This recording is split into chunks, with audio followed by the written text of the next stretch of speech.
साथियों नमस्कार, मैं डॉक्टर उमाशंकर सिंह। आज मैं बताने वाला हूं आपको स्लीप डिस्क के बारे में। यानी स्लीप डिस्क जो होता है साथियों, कशेरुकाओं का अपने स्थान से हट जाना, यानी एक जगह से हट जाने को ही चाहे नीचे खिसक जाना या फिर अलग अलग कहे तो पोजीशंस में हल्का सा टेपर हो जाती हैं, हल्का सा एक डिसबैलेंस हो जाता है। डिसबैलेंस होने को ही कहे तो स्लीप डिस्क के नाम से जानते हैं कि यानी कि जो डिस्क होती हैं, जो आपकी कशेरुकाएं होती हैं, उसमें स्लीपनेस आ गया है। तो साथियों, जब रीढ़ की हड्डी जो होती है, जब रीढ़ की हड्डियों के बीच में जो कार्टिलेज पैड होता है, एक तरह का कार्टिलेज पैड, जिसको कि एक सामान्य भाषा में समझे आप तो जो नरम रबड़ होता है ना, रबड़, उसी तरह का जो आपकी कशेरुकाएं होती हैं उसके बीच में कार्टिलेज होते हैं, वो नरम होते हैं और उसी में जब कभी प्रेशर पड़ जाता है तो उभर आती हैं, यानी बाहर की तरफ एक तरफ से निकल आती हैं, जिससे कि आपको स्लीप डिस्क हो जाता है और आप परेशान हो जाते हैं। साथियों, इसको प्रोलैप्स या हर्निएटेड डिस्क भी कहा जाता है, यानी प्रोलैप्स एक तरह से निकल जाना, हर्निएटेड यानी हर्निएशन जैसा वहां पे बन जाता है, जिससे कि आपकी जो नसें होती हैं, जो नस होती है वो वहां पे कंप्रेस होने लगती है, यानी कि वहां पे नस दबने लगती है, जिससे कि आपको दर्द होने लगता है।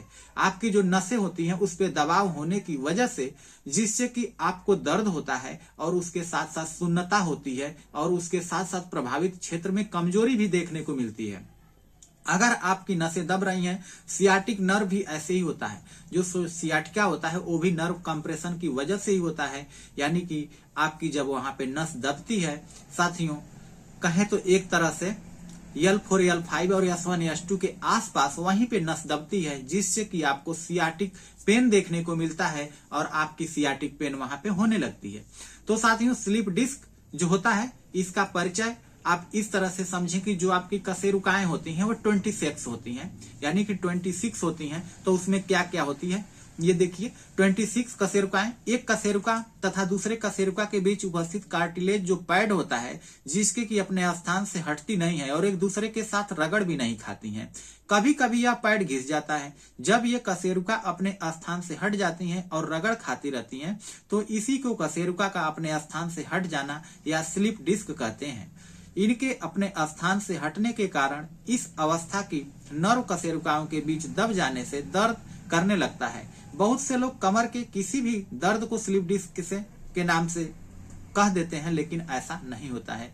साथियों, जो गर्दन में 7 कशेरुकाएं होती हैं और उसके साथ साथ पीठ में आपकी जो थोरैसिक रीजन होता है वहां पे 12 होती हैं और कमर में कशेरुकाएं जो होती हैं वो 5 होती हैं, यानी 5 होती हैं और त्रिकास्थी में 1 होता है और गुदा अस्थि में 1 होता है। सब मिलाकर 26 कशेरुकाएं होती हैं, जो कि आपको कहें तो जब वो दब जाती हैं या स्लीप डिस्क हो जाता है तो आपको परेशानी करती हैं, जिससे कि आप परेशान हो जाते हैं। तो अगर इसके ट्रीटमेंट की बात करें कि जो स्लीप डिस्क हो गया है इसको कैसे ट्रीटमेंट किया जाए, तो सबसे पहली मेडिसिन आती है साथियों इसमें साइलिसिया।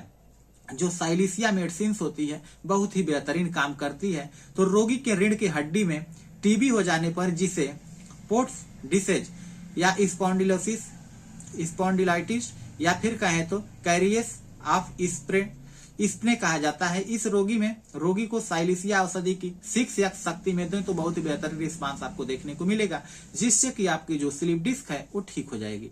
साथियों, दूसरी आती है कैलकेरिया फास। कैलकेरिया फास मेडिसिन जो होती है आपको स्लीप डिस्क के लिए, कहें तो रीढ़ की हड्डी में टीबी हो जाने पर रोगी को कैलकेरिया फास औषधि की 3x मात्रा देने से लाभ मिलता है। इसके साथ रोगी को बैसिलिनम औषधि की 30 शक्ति सप्ताह में 1 बार लेना चाहिए, या फिर 200 शक्ति की अगर ले रहे हैं तो 15 दिन में 1 बार देने से बहुत ही बेहतरीन आपको रिस्पांस देखने को मिलेगा और आप ठीक हो जाते हैं। साथियों, तीसरी मेडिसिन आती है आराम मेट। आराम मेट जो होती है, हड्डियों की टीबी हो जाने पर आराम मेट औषधि को बहुत ही अच्छी माना जाता है। टीबी का रोग जब रीढ़ की हड्डी में जोड़ों में घुस जाता है तो औषधि की 3 शक्ति या फिर 30 शक्ति का आपको 2-2 बूंद सुबह दोपहर शाम तीनों टाइम लेना है, जिससे कि आप ठीक हो जाएंगे। चौथी मेडिसिन है हेकला लावा। हेकला लावा मेडिसिन जो होती है हड्डियों की टीबी रोग को बढ़ जाने या अन्य विकार उत्पन्न हो जाने पर रोगी को हेकला लावा की 6x पावर में देना होगा, या फिर अगर आपको 6x पावर में नहीं मिलती है तो आपको 30 पावर में लेके आना है और आपको इसको 2-2 बूंद सुबह दोपहर शाम तीनों टाइम रिवाइज करना है। साथियों, इसके साथ साथ एक मेडिसिन आती है जिसका की नाम है argentum met. Argentum met medicine लेना होता है अगर आपकी जो कार्टिलेज है वो बढ़ गया है, या फिर निकल गया है तो उसमें भी बहुत बेहतरीन रिस्पांस आपको देखने को मिलता है कि अर्जेंटामेट बेहतरीन काम करती है। उसके साथ साथ अगर हड्डियों में कोई दिक्कत महसूस हो रही है तो उसके लिए सिम्फाइटम भी बहुत अच्छी काम करती है, उसके लिए बेहतर काम करती है। साथियों, अगर आपको कहें तो एक तरह से आरटी मेडिसिन एक आती है जिसको कि रस्टाक्स नाम से जानते हैं। रस्टाक्स मेडिसिन भी आपको सिम्टोमेटिकली देखकर लेना चाहिए, जिससे कि आपकी जो डिस्क होती है, जो पेन होता है, वो आराम मिलता है। तो साथियों, लास्ट में जाते जाते मैं आपसे एक बार रिक्वेस्ट करूंगा कि अगर आप मेरे चैनल पर नए हैं तो चैनल को सब्सक्राइब कर लीजिए, बेल आइकन को भी दबा दीजिए ताकि मैं जो भी वीडियो बनाऊं वो आपको आसानी से मिल जाया करे। और इसको लाइक एंड शेयर जरूर करते रहिएगा और कमेंट बॉक्स में जाकर कमेंट जरूर करिए, अपना नाम, पूरा पता के साथ साथ अपनी बीमारी का नाम। उसको मैं आपको लाइव आकर संडे को यानी रविवार को 12 बजे आपको एक तरह से ट्रीटमेंट बता दूंगा, जिससे कि आप ले सकते हैं या फिर जुड़ भी सकते हैं आप। तो साथियों, अगर आपने मेरी वीडियो को यहाँ तक देखा है तो आप मेरे लिए बहुत ही स्पेशल है। तो साथियों, इस वीडियो में इतना ही। धन्यवाद। Bye bye.